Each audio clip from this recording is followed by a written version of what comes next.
we are going to study about electromagnetic induction, which is the basic working principle of devices like transformer and generator that we will study later on.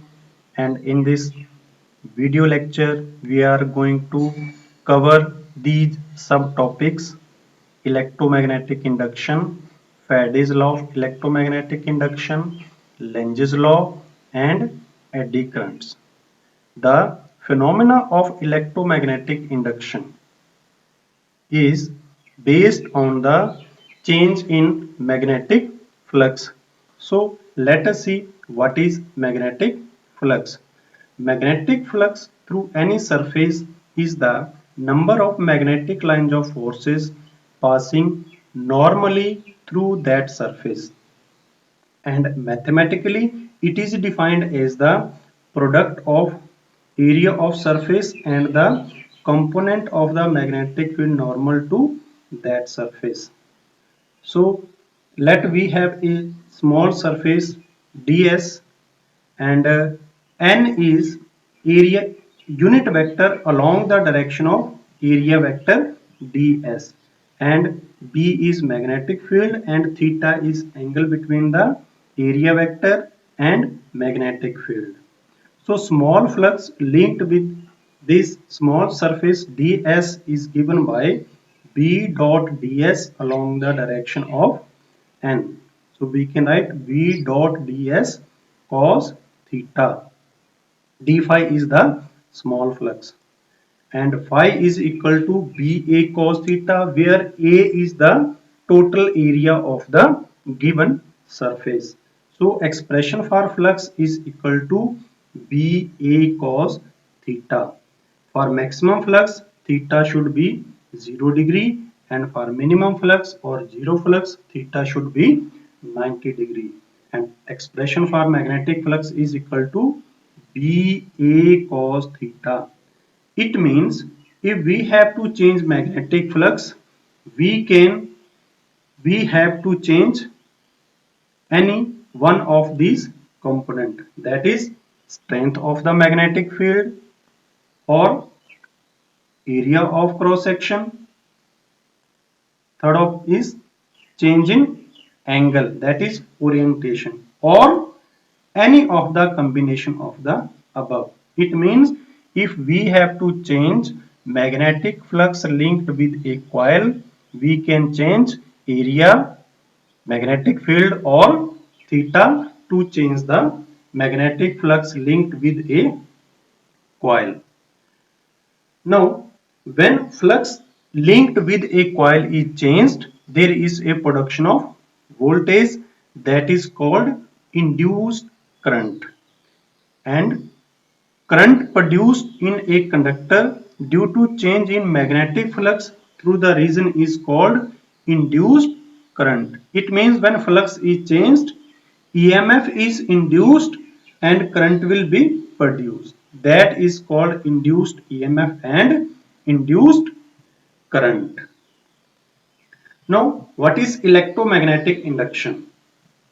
Mean with the help of the movement of this magnet, a current is induced in the solenoid, and that is detected with the help of galvanometer.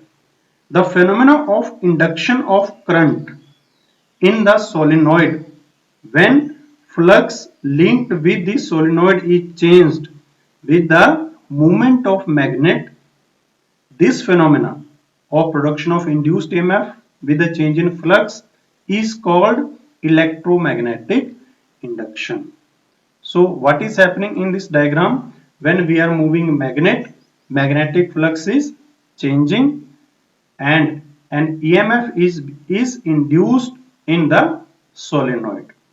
And if the solenoid is connected to a circuit, then current will flow through the solenoid, and that is detected by the galvanometer. This whole phenomena of production of electric current by changing magnetic field or magnetic flux is called electromagnetic induction.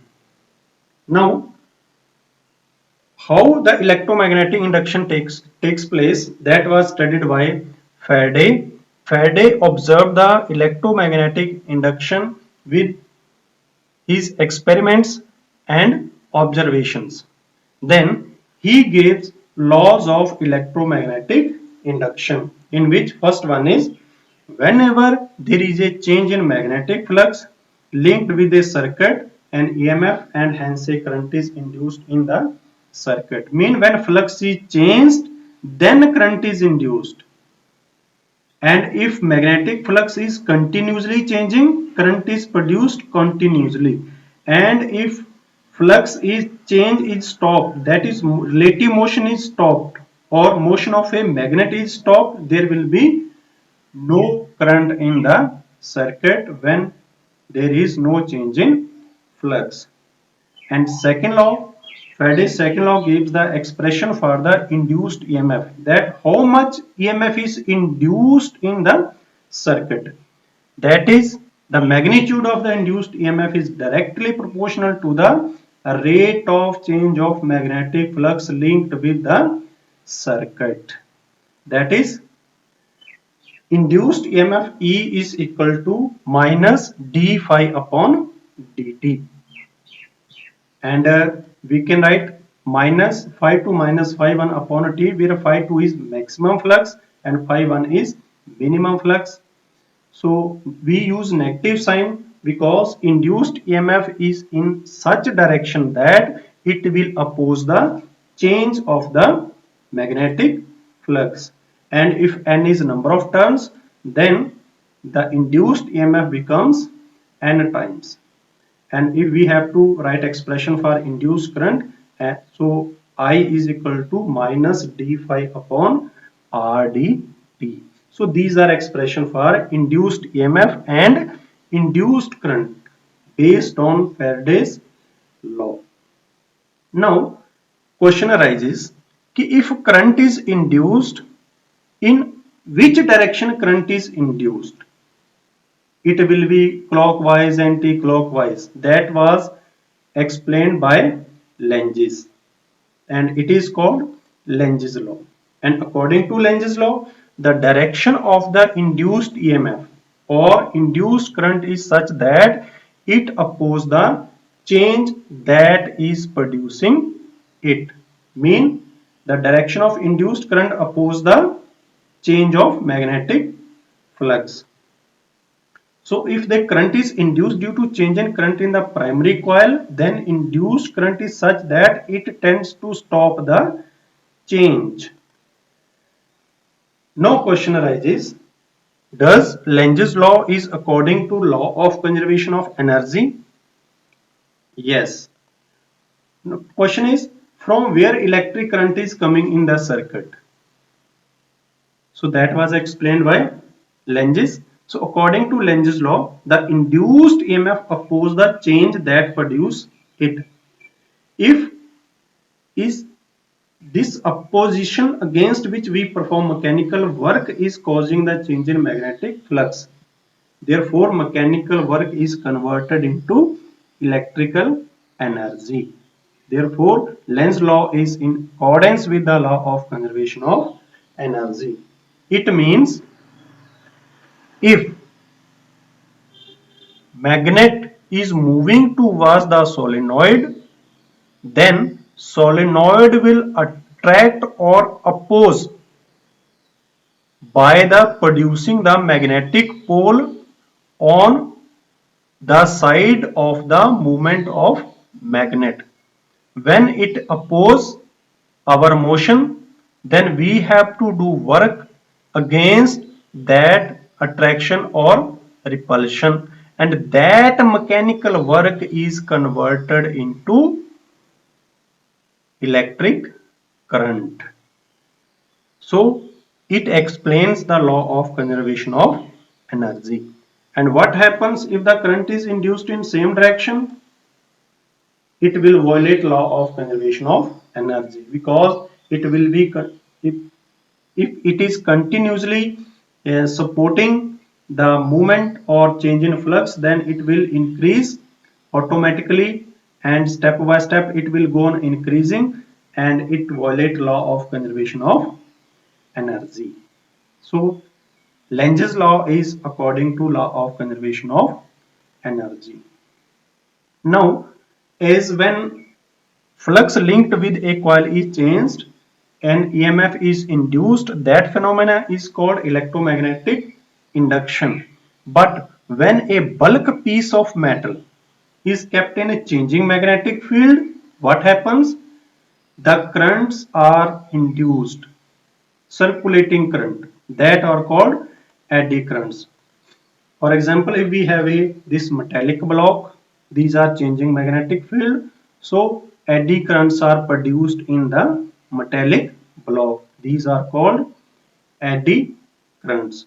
So induced circulating currents produced in a solid metal due to change in magnetic field in the metal are called eddy currents. It is the same as that of the electromagnetic induction, but here we are using metallic block. Now, what are uses of eddy currents or how they are useful in our daily life? So first one is induction furnace. Eddy currents produce a lot of heat and it can melt iron and ores. Therefore, eddy currents are used in induction furnace. In speedometer of our vehicles, eddy currents are used to measure instantaneous speed of the vehicle. In deadbeat galvanometer, eddy currents are used to stop the damping of the coil. Mean due to production of eddy currents, the needle of the galvanometer comes to rest easily. Next one, in electric brakes of trains, eddy currents are produced to stop the rotation of the axle of the wheel. It means eddy currents are used in braking system of trains. In energy meter, in our homes, eddy currents are used to measure the consumption of electric energy. And one more application is in diathermy. Eddy currents are used for localized heating of tissues in human bodies. Now question arises, is are eddy currents always helpful or there is any disadvantage of eddy currents? So mainly there are two disadvantages of eddy current. First one is a lot of energy is lost due to production of eddy currents. The value of eddy currents is highly sensitive to the value of permeability. This causes difficulty in the functioning of detectors. So these are some disadvantages of eddy currents. So it was all about the electromagnetic induction, Faraday's law of electromagnetic induction, Lenge's law, and eddy currents. And at last, let us see electromagnetic induction and Lenge's law with the help of this video. Helps us to find the direction of the induced current in a loop when it is placed in a magnetic field which is changing. As the magnet moves towards the solenoid, this induces current in the solenoid. The induced current creates a magnetic field. The loop produces a north pole to oppose the magnetic field of the approaching north pole of the magnet. When the magnet stops moving, there is no changing magnetic field. The current in the loop is zero. Now, when the magnet is pulled away from the solenoid, there is a changing magnetic field in the loops of the solenoid. This induces current in the loop. However, this time the loop has a south pole generated, which attracts the magnet and opposes the motion of the magnet away from the solenoid. The induced current is therefore in the opposite direction.